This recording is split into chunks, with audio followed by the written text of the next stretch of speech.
Ce programme est financé par les amis et partenaires du ministère de Joyce Meyer.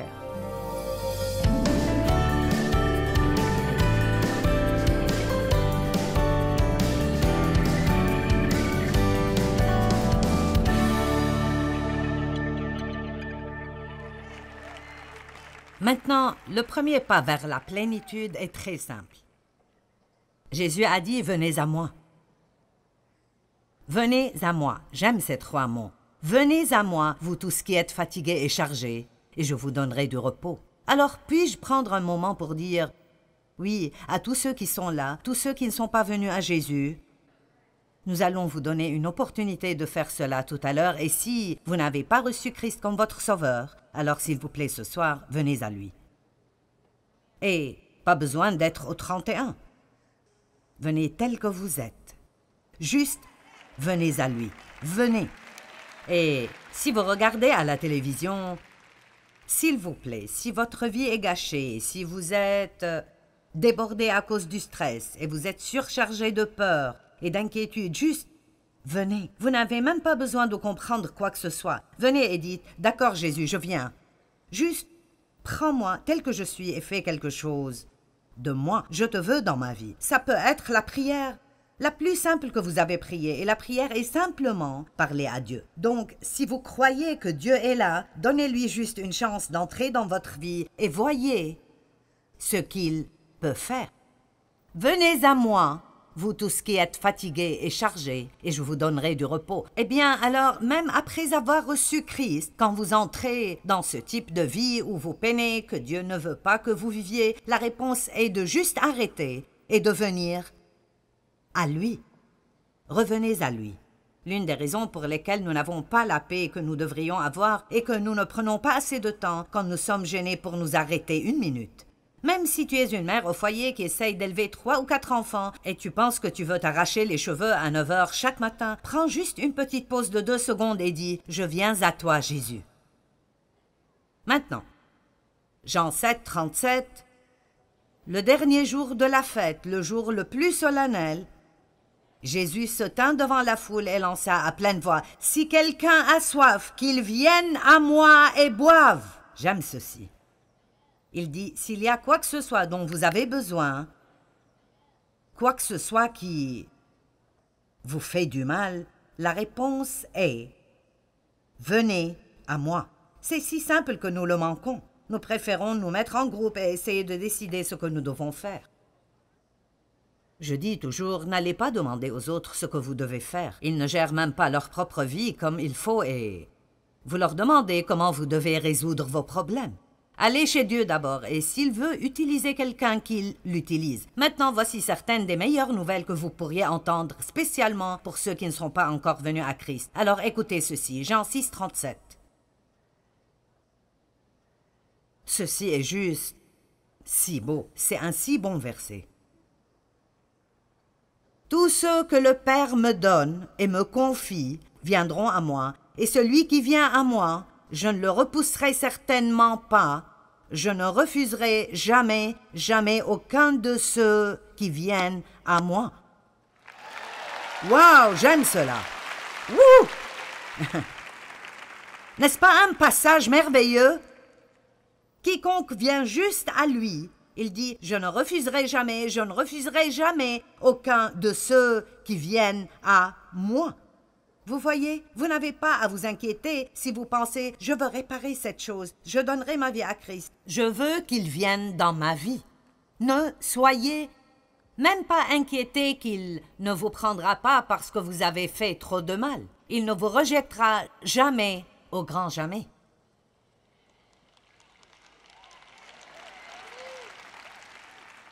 Quand vous priez, il ne dit jamais « Je ne veux pas t'écouter ». Quand vous avez besoin d'aide, il ne dit jamais « Non, je ne vous aiderai pas ». Mais l'ennemi essaye de nous faire penser qu'il le fait parfois. Pouvez-vous dire aujourd'hui « Je ne serai jamais rejeté » ? Dites-le encore « Je ne serai jamais rejeté ». Dites « Dieu ne me rejettera jamais ». Oh, j'aime cela, c'est revigorant tout le temps. Dieu ne me rejettera jamais. Maintenant, savez-vous que pour certains, ce sont des nouvelles bouleversantes? Et il y a des gens qui regardent à la télévision dans différentes parties du monde et ils disent « Tu plaisantes? Il me prendra tel que je suis? Oui, il vous prendra tel que vous êtes. » Et il y a un numéro sur votre écran que vous pouvez appeler et vous pouvez recevoir Christ en cet instant même. Vous n'avez pas besoin d'attendre une minute de plus. Il a les bras grands ouverts et il dit « Venez à moi. Venez à moi. » Maintenant, Jésus est venu pour nous donner la vie. Vie avec un V majuscule. Regardons Jean 1,4.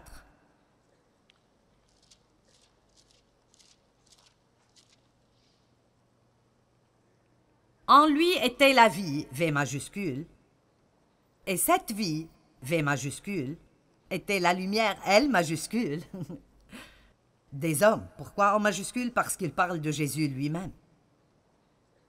Le voleur vient pour tuer, voler et détruire, mais je suis venu afin que vous ayez la vie, une vie remplie à ras-bord jusqu'à déborder. Maintenant, cette vie dont il parle n'est pas juste une vie où nous respirons et bougeons, où nous avons la capacité de marcher, d'inspirer et d'expirer. Si vous cherchez le mot Zoé dans le dictionnaire grec, voici ce qu'il veut dire. Si excitant. Je l'ai écrit ici à la main sur ma feuille. C'est la vie comme Dieu l'a. Pouvez-vous imaginer cela? Combien d'entre vous pensent que Dieu s'inquiète ce soir? Combien d'entre vous pensent qu'il est inquiet concernant ce qui arrive dans le monde?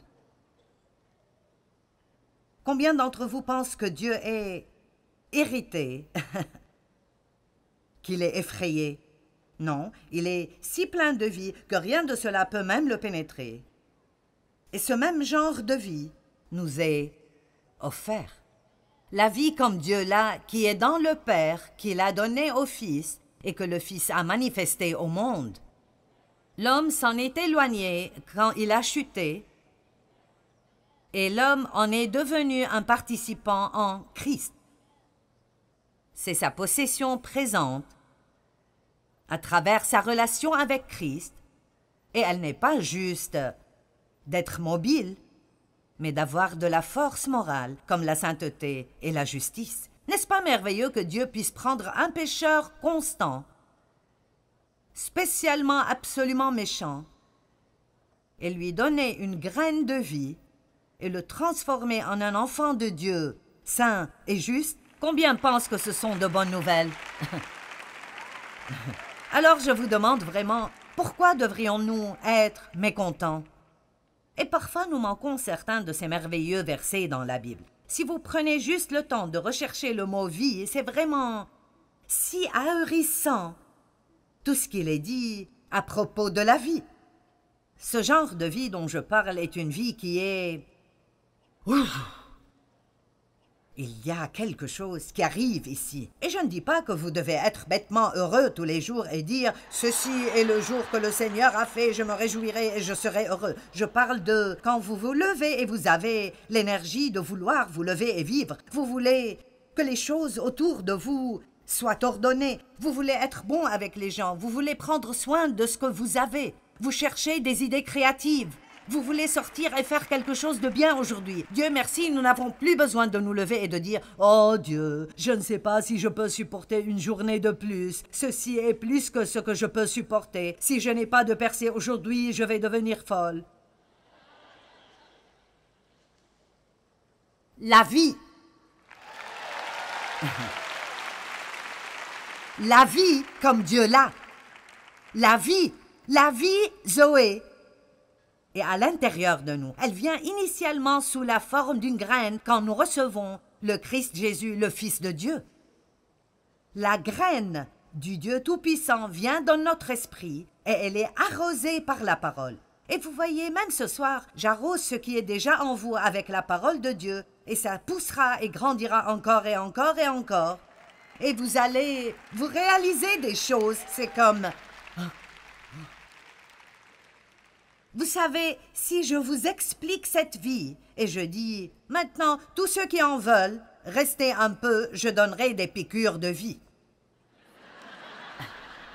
Combien d'entre vous resteraient? Vous lèveriez vos manches et sortiriez vos bras. Eh bien, c'est ce que je fais à l'instant.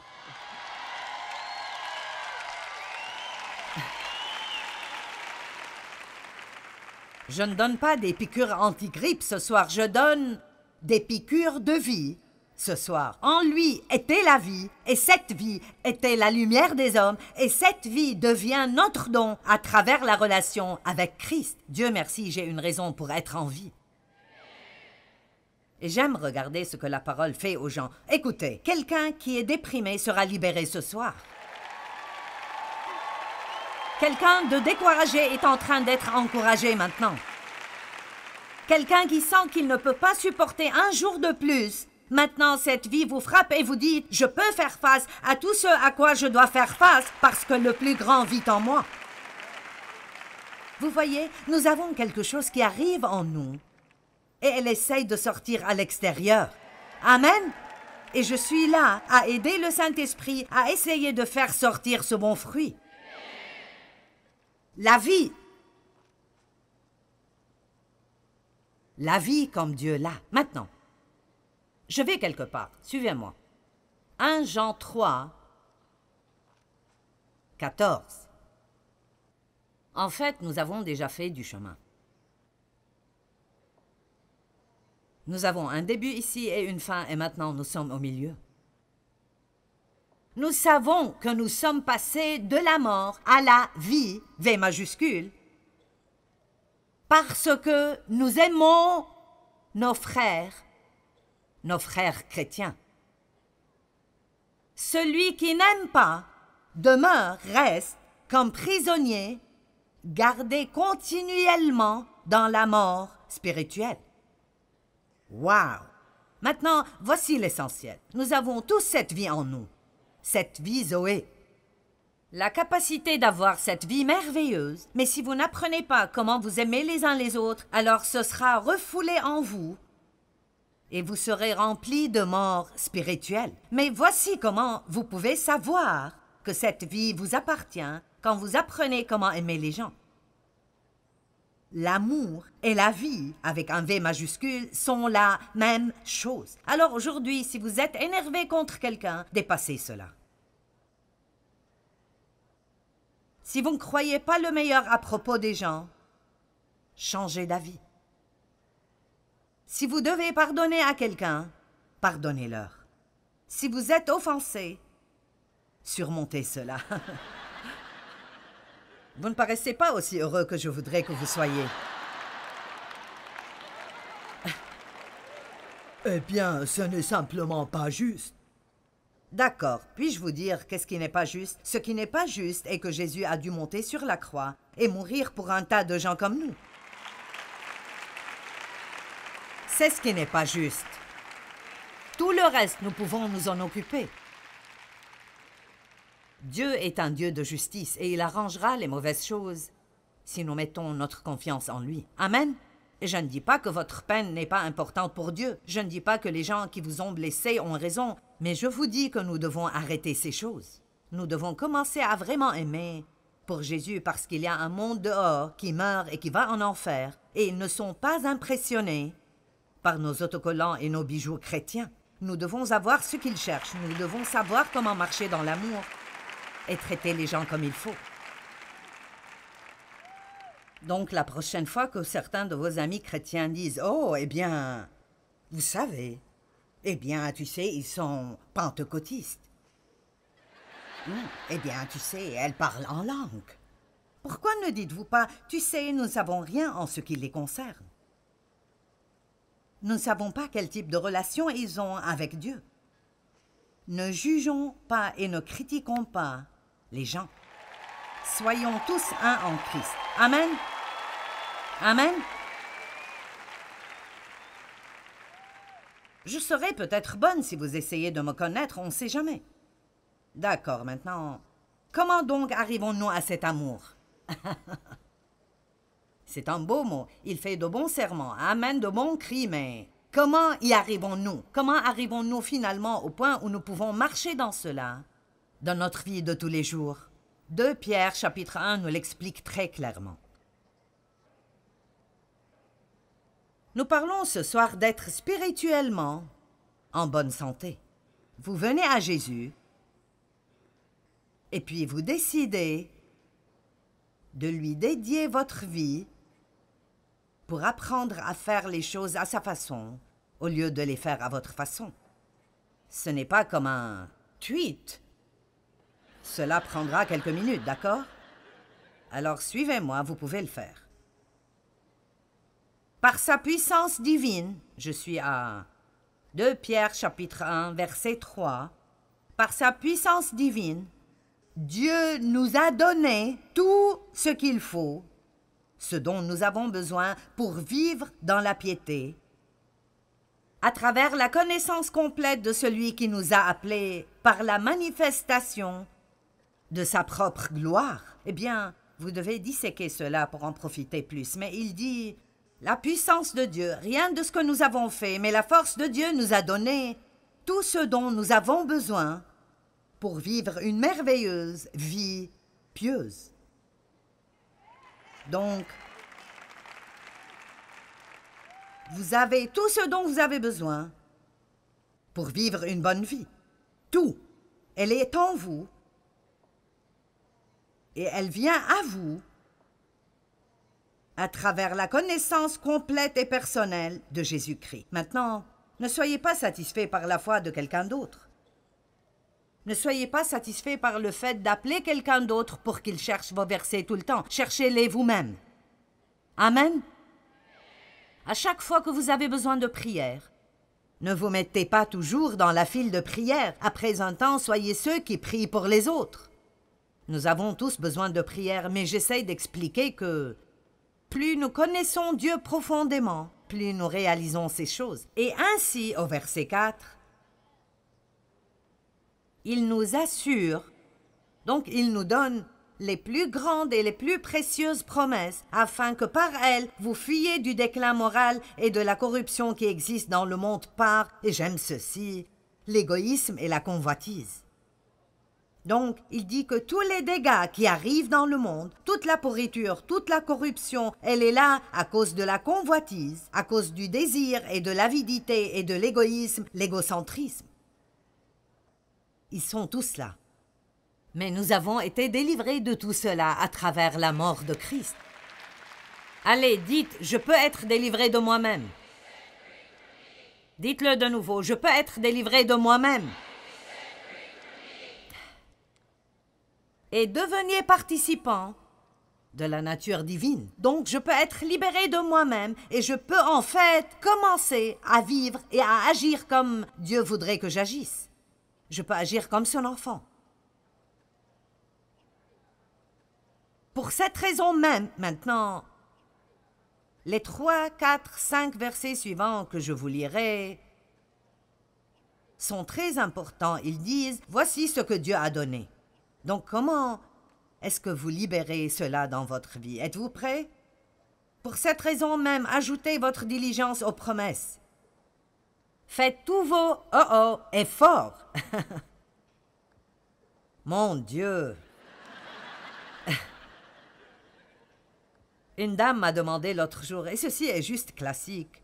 Elle a dit, comment peux-tu rester en si bonne forme à ton âge? J'ai dit, eh bien, je m'entraîne 3 fois par semaine et je fais attention à tout ce que je mets dans ma bouche. Et elle a dit, oh mince.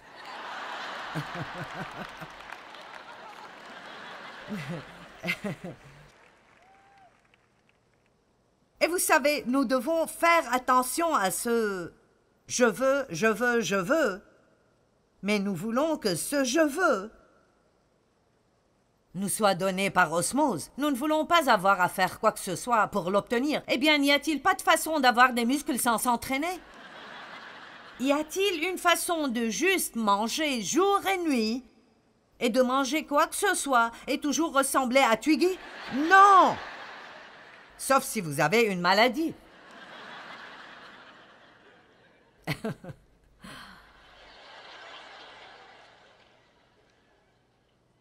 Oh, aide-moi, Jésus. faites tous vos efforts pour exercer votre foi, pour développer la vertu, l'excellence, la résolution, l'énergie chrétienne, et en exerçant la vertu, vous développerez la connaissance et l'intelligence, et en exerçant la connaissance, vous développerez la maîtrise de soi, et en exerçant la maîtrise de soi, vous voyez, certains ne suivent déjà plus. Vous développerez la patience, l'endurance dans l'épreuve, et en exerçant la patience, vous développerez la dévotion, la piété, et en exerçant la dévotion, vous développerez l'affection fraternelle, et en exerçant l'affection fraternelle, vous arriverez à l'amour chrétien.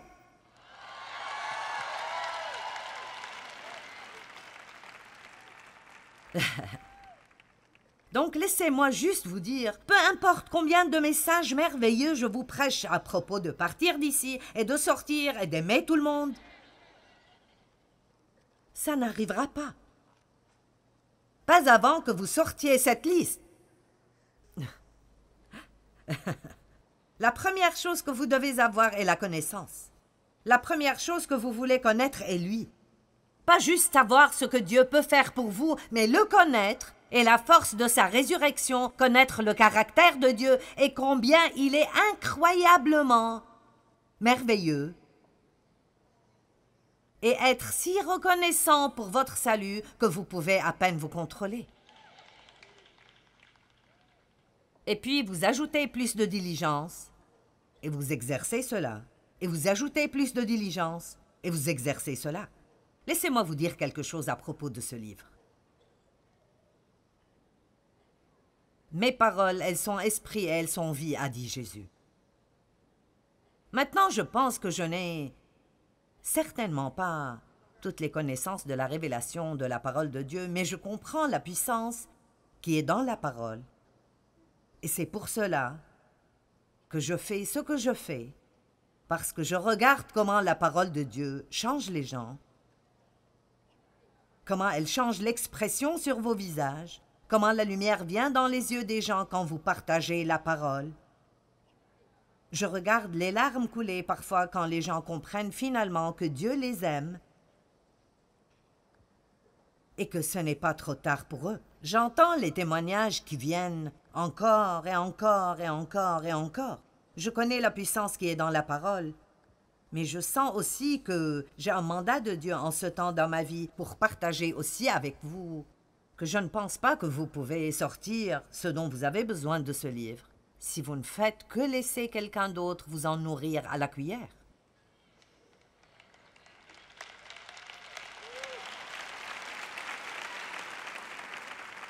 Vous devez avoir votre Bible.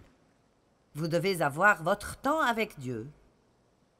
Et vous devez étudier vous-même et arrêter de laisser le diable vous convaincre que vous ne comprenez pas la Bible.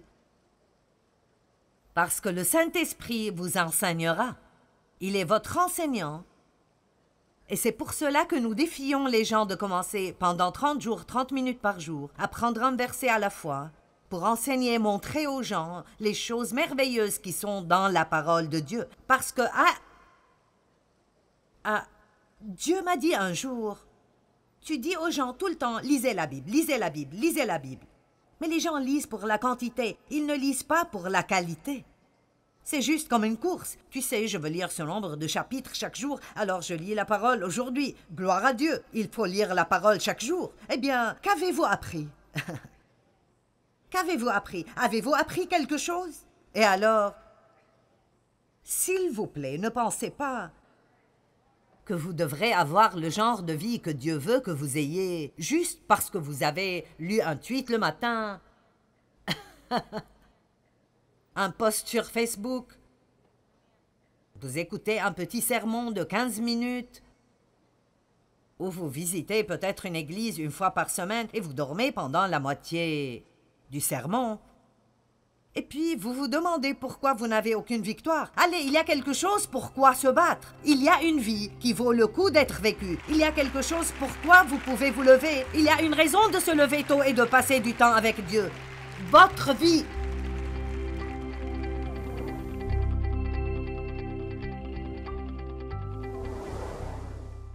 Eh bien, aimeriez-vous être en bonne santé dans chacun des domaines de votre vie? je pense que nous pourrions tous dire « oui, j'aimerais cela ». Eh bien, vous savez, ça requiert d'être en bonne santé spirituellement, d'abord parce que tout le reste vient de cela.